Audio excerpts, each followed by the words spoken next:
Hello, everyone. It's SharRon Jamison. I hope that you can join me this evening and welcome to a Monday night at about 9:30. Hope some of you can join me. I know that this is a late hour. I tried to pick an hour that was late enough so that people could be rested and ready to go. And if you can't join me, I hope that you can have a chance to look at the video on replay and leave some comments in this thread so I can answer any of the questions that you may have regarding some of the information that I'm going to talk about this evening. Well, I got the idea to do a series on my book, I Have Learned a Few Things, because over the last 25 years, I've had the privilege of coaching many people in a variety of settings. But over the last couple of months, I've had a chance to do a lot of speaking engagements and some sister circles and some masterminds. And I realized that there was not any type of consistent forum for people to have conversations about their emotional health and their spiritual health, because our emotional and spiritual health are very interconnected. And so in the midst of all this negativity and this tragedy and trauma that we are experiencing on the media and sometimes in our lives, I wanted us to kind of go through some of these teachings and some of these lessons to hopefully provide some type of forum where we can have some great discussion and dialogue so that we all feel more equipped to deal with all the complexities and vicissitudes of our lives as we move forward. And so the first chapter I want to talk about is chapter 1, because I think that is the foundation of how we will function and how we have a sense of our power and of our value. And the name of that chapter is called, you would think I would know, it's called Walking Away. Chapter 1 is called Walking Away. And the statement up front, it says, I have a choice, walk now, wail later, which means cry later, I choose to walk. So I want to talk about, when do we know when it's time to walk away from a relationship or an environment, or organization? And please know that I'm never advocating just walking without consideration and reflection and meditation and prayer. So this is not to say that I'm advocating just dropping everything and leaving and not doing your own due diligence. Due diligence is always really critical.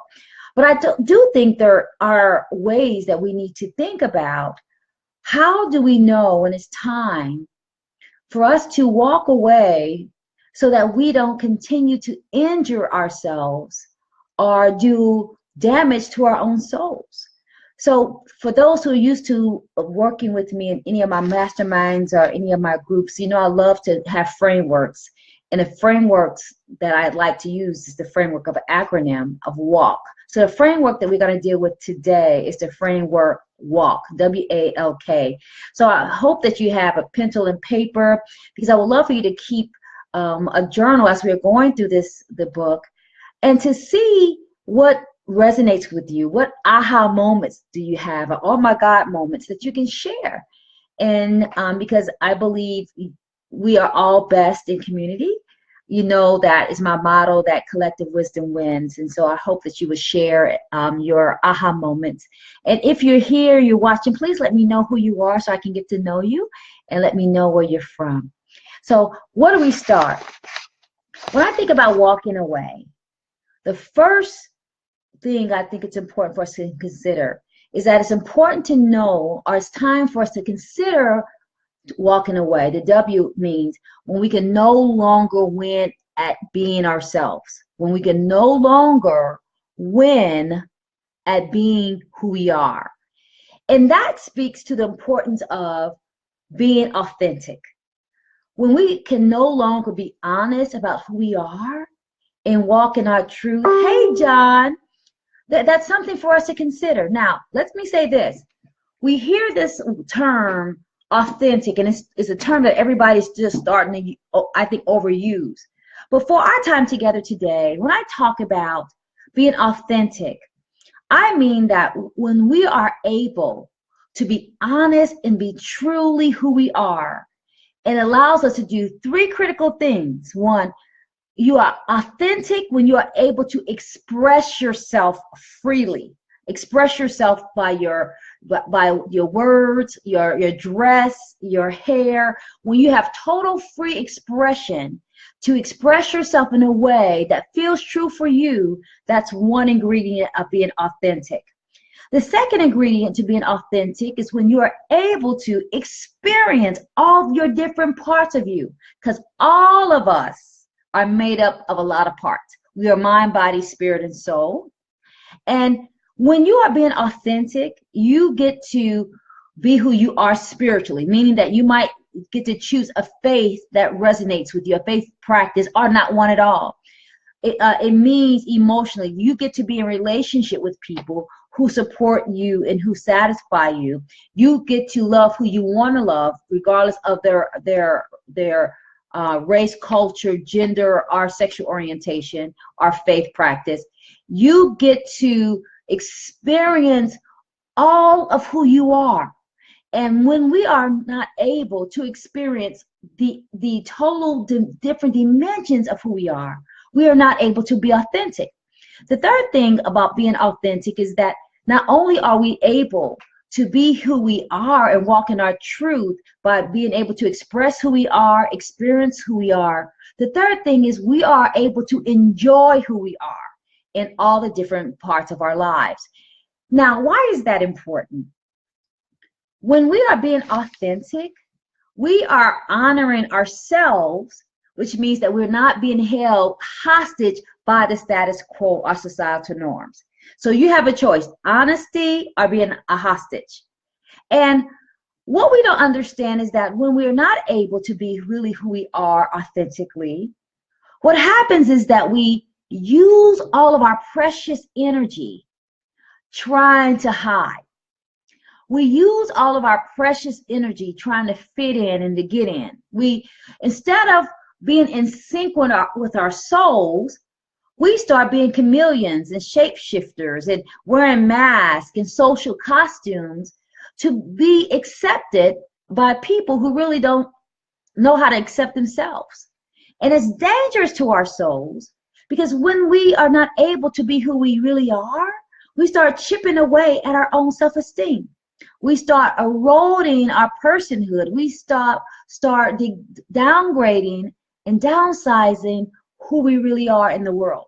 Now, when you think about it, you might think, oh, that's not that bad, SharRon, but it is bad when you have to be a liar, because living a lie will make you die. And it's a slow death, and it is a vicious death when you are forced to conform to a pattern or paradigm that doesn't support you. Now, why is that important? I have clients now who have been married for 30 years, and they will tell me, SharRon, I never loved my partner. I never loved my husband. I married him because my family wanted me to marry him. I marry her. I have some clients who are in professions, and they've been hating their jobs for 20 years. But my father wanted me to be a doctor, or somebody wanted them to do something. And so they stay in these settings that are the opposite of who they really are, to make everybody happy. And so what happens is they become a slave to the desires and to the expectations of others. So they're not really living their life. They're living the life that people want them to live. And that happens so often. And it's something that if we're not careful about, we will start sacrificing our souls to try to gain acceptance from people. And the people can never give you acceptance, because only people who can give you acceptance are the people who accept themselves. And so we got to be careful and understand that we have to be courageous and know that people are going to use tools like manipulation is a tool, rejection is a tool. Those are tools to get you or to coerce you or to intimidate you to do what somebody else wants you to do. So something that I put in my book on page 4, if you have the book, I talk about we all have to identify when that happens to us, because we all are affected, by peer pressure. So it says this, one paragraph, it says, I know what losing yourself feels like because most of my life I played by someone else's rules and followed someone else's mandates. I succumbed to peer pressure. And believe me, adult peer pressure is just as formidable as the peer pressure we all experienced in our childhood playgrounds. I struggled and vacillated as I tried to get comfortable in my own self-imposed roles as imposter, actor, a pretender, shot caller, and shapeshifter, right? But the truth was that I was a prisoner, and I confined myself to a prison that I constructed, maintained, and locked. I restricted myself and my life because I felt little. I felt less than, limited, and labeled. It is a bitter pill to swallow, but it's true. So what I'm saying is that in our lives, we have to be mindful that we live our truth, because our truth is where our power lies. And anytime we live one way on the outside and we live another way on the inside, we weaken ourselves. We disempower ourselves. And as a result, we become weaker and weaker and weaker, and we never live our truth. It's so important that we understand that when we give up the right to be who we are really succumbing to a mob mentality, and we are allowing other people to make decisions for us about how we live our life, how we love, who we love, and how we practice our faith, and a variety of other choices. We have to know that if any situation denies us or restricts us from being authentic and to be and live authentically, we need to ask ourselves, is it time to walk away? And that's something that only you can answer for yourself, right? The A stands for that advancement. What do I mean by that? When we're in a setting and we know that there's no room for us to grow, we need to consider if it's time to walk away. Now, you have to think about it. If your personality is this big, you can't fit your personality in this small of a relationship. Or if you have big dreams, you can't fit your dreams in a small container of, that somebody else puts you in. Self-improvement and our desire to grow is a commitment to ourselves. It's the only way we know that we will have a chance to accomplish our dreams. If we are not growing, we are not moving forward, we start to die. And once we lose momentum, we lose motivation. And once we lose motivation, we lose our ability to accomplish our goals. So we got to be careful that we don't allow anybody in any situation to start to limit our progress or limit our growth. Now, I see that all the time in relationships.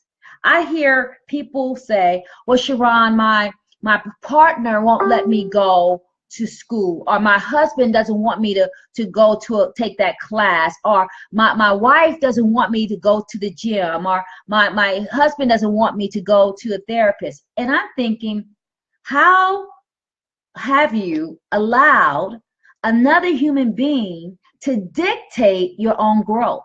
Because your growth is personal. And we got to be careful that we don't get ourselves in relationships when somebody else is calling the shots about our future, or somebody else is calling the shots about our goals. Love it cannot be so confining that it prevents you from growing and prevents you from self-actualizing. That's not love. If somebody says that if you go to school, I'm going to leave you, that's intimidation. That's our ultimatum, but it's not love. And so we have to ask ourselves, are we in situations where somebody, I don't care if it's a friend or partner, supports me being my best self? Am I in a situation that allows me flexibility to grow, to expand, to enrich my life? If not, is that really love? Nobody who loves you wants you to be a fraction of who you can be. Nobody, if somebody loves you, they don't want to minimize you or diminish you. They don't want to dilute you. They want you to grow. They want you to expand. So something to consider. If we're in a relationship and we can't advance, is that a relationship that we need to be in? So there's something for you to think about. I can't make that decision for you. Nobody can. But the question is that if a person won't let you be who you are, is that love? Because the truth is, it's better to be hated for who you are than to be loved for who you are not.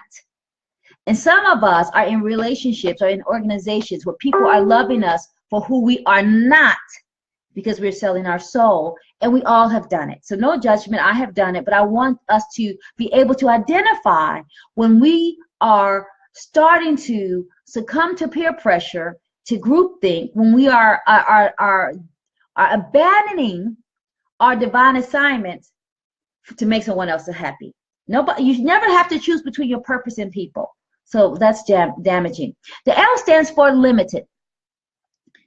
It's not good to be in relationships, and so we might want to consider if it's the right relationship.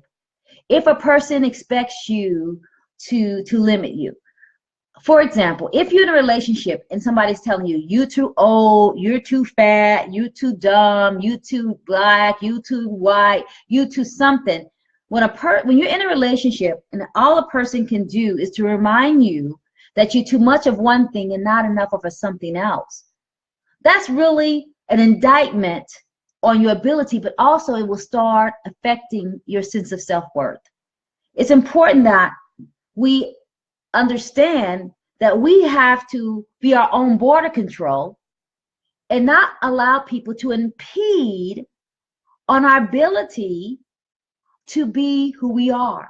The only limits that we have on our lives should be the limits that we place on ourselves, and hopefully we're not putting limits on ourselves.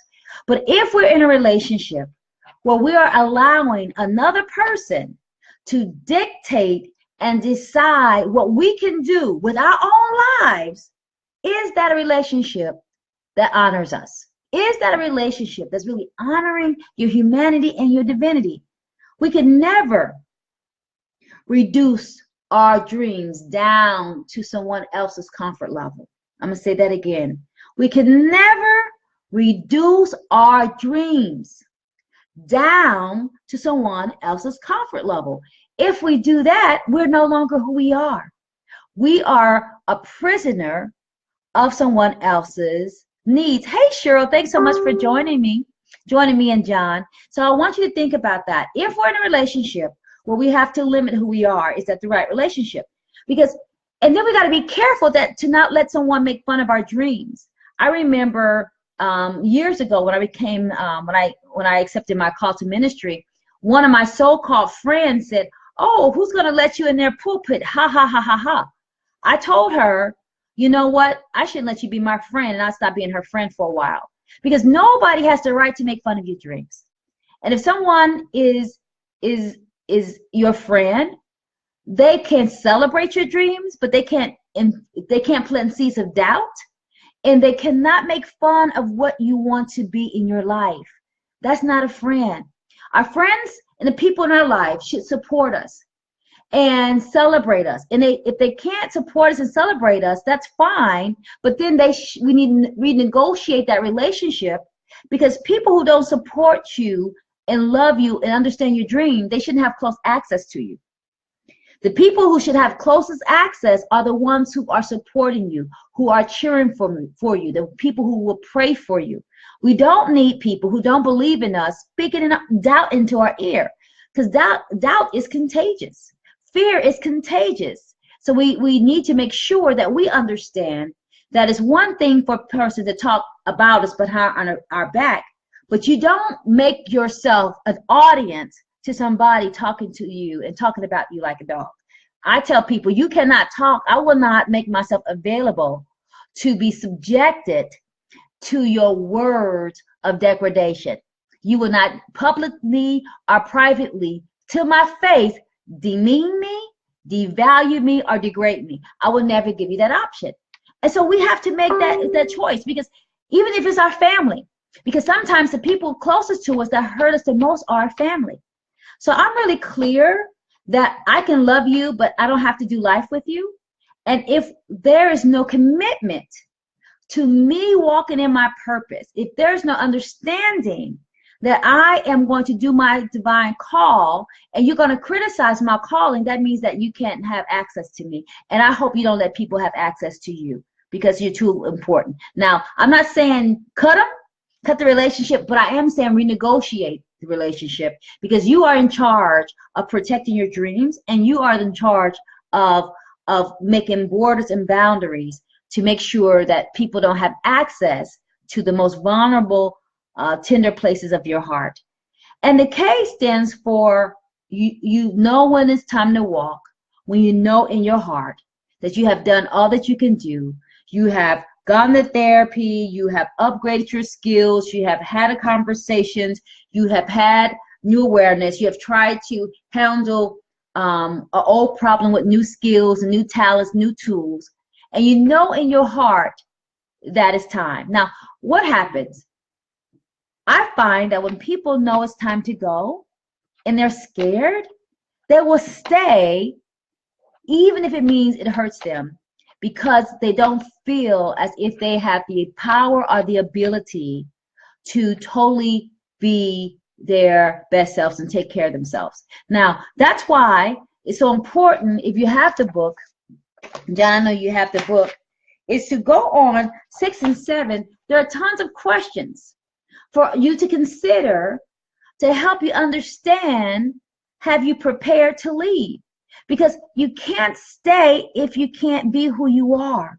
You can't stay if you're being devalued and demeaned and discouraged. You can't stay if you're being emotionally, verbally, physically, spiritually abused.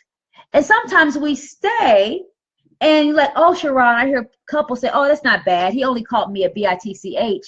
I'm thinking that, okay, so if that was not enough, where's that going to stop? So I feel like sometimes we allow things to happen so long or too long, and we exist in dysfunction so long, or we accommodate bad behavior, then when something really drastic happens, we're like, how did we get here? When we could have stopped it up front. And we stop it by understanding we're valued.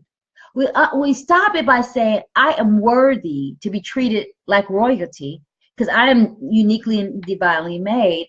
And that's something we have to know for ourselves, lest we allow people to treat us in ways that don't support us, that don't celebrate us. Yes, we modify normalcy. Absolutely.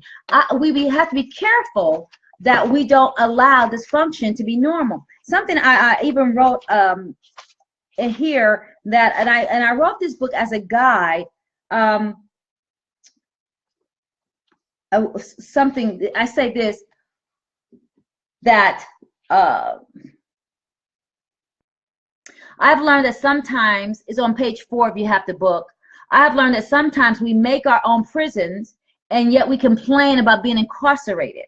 Of course, none of us try to construct our own jails, and many of us are totally oblivious to the many ways we enslave ourselves. And in some ways, we are spiritually blind or emotionally unaware.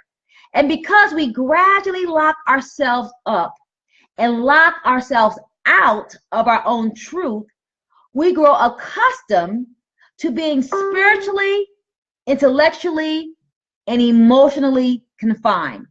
We slowly adapt and adjust who we are until confinement feels familiar and sometimes favored. We become so acclimated to incarceration that feeling physically cramped starts to feel cozy and comfortable. Feeling emotionally restricted starts to feel right and righteous. Feeling spiritually narrowed starts to feel natural and normal. And feeling emotionally controlled begins to feel comforting, correct, and calming. We modify our lives, we demote our desires, and we downgrade our dreams to fit. But really, what are we trying to fit into? The truth is, you were not created to fit. You are a unique design. You are one of a kind. You're not supposed to fit into someone's mold or fit into someone else's definition of beauty, power, intelligence, wealth, success, or vision. You were not made to fit, and God knows that you were not made to fit in. So I want to make sure that hey, Michelle, for joining us, that we look at our lives and remember that we have to be the authors and our own advocates and our own agents to make sure that we don't start living narrow, parochial, myopic, suffocating lives. We don't want to live lives that we can't even breathe because we're trying to get someone to love us knowing that they don't love themselves. It's always important to understand that free people. And if you are in a relationship, a partnership, a companionship, a mentorship, discipleship, fellowship, I don't care what type of ship is, if the ship is sailing in a way that's making you feel like you want to jump overboard, it's time to get off the ship, right? So I want us to think about it. And again, before I leave, W stands for, it's time to leave when you feel that you cannot win being your authentic self. If you have to wear a mask every day, if you have to wear a social costume, if you have to be a chameleon, a pretender, a puppet, a shapeshifter, a charlatan, you are not in a relationship that's healthy. We cannot spend the rest of our lives lying to live. We have to live, right? So 1, walk away when you can't win at being yourself. 2, you know it's time to walk away when you can't advance. If you're with someone where there's no room to grow, you gotta go. I'm gonna say that again. If there's not room for you to grow, you have to go. You cannot allow yourself to be suffocated and stymied and stagnant by just to make someone else happy, right? You can't do that. Nobody should have that much control over your life. Why? Because only God gave you breath, and only God is the one who can make those demands. So investment. L, you know it's time to go when you feel that the relationship is limited. When a person makes fun of your dreams, fun of your goals, when they say you're not enough, you too fat, you too this, you too that, when a person can tell you 15 things that you're not, but not give you one compliment, you're in trouble. You're in a situation that you need to consider. And the K is when you know this is not good. And we can't act like we don't know what we know, because we know when to leave. We know. So again, consider all the options, do your homework, do your due diligence. Again, I'm not saying to leave. I'm saying I invite you to consider what's best for you. This is the only life you have. You can never get the time back. I spent so much of my life trying to fit into everybody's estimation and expectations and patterns and paradigms of who they wanted me to be. I don't do it anymore. I rather be loved. I rather be hated for who I am than to be loved for who I am not. I'm gonna say that again. I'd rather be hated for who I am than to be loved for who I am not. Because you cannot soar higher flying with somebody else's wings. You can only soar high when you're using your own wings, when you're flying your own way, when you're flying at your own altitude, and when you're flying with the people you want to fly with. Yes? So I hope this blesses you. Please take notes. I'll be back next week for us to go through another chapter. Consider the decision, the questions. Consider what resonates with you. And if you have any questions, put your questions in this thread so we can engage each other. Because what I know for sure is that a lot of people are not living their lives. I meet people every day who are living a shadow of themselves. People who are married to people they don't even love. I have people who have been married for 15 years and haven't had sex for 14 years because they don't like each other. People who are in careers that they hate. I have people who are going to church that aren't even Christian because they're trying to make everybody happy. We have one life. Let's be happy. Yes? Blessings to you always. Thank you for joining me, Michelle and Cheryl and John. I appreciate you being here, and let's dare to soar higher together. Yes? Blessings, and thanks so much again. Have a good evening. Bye.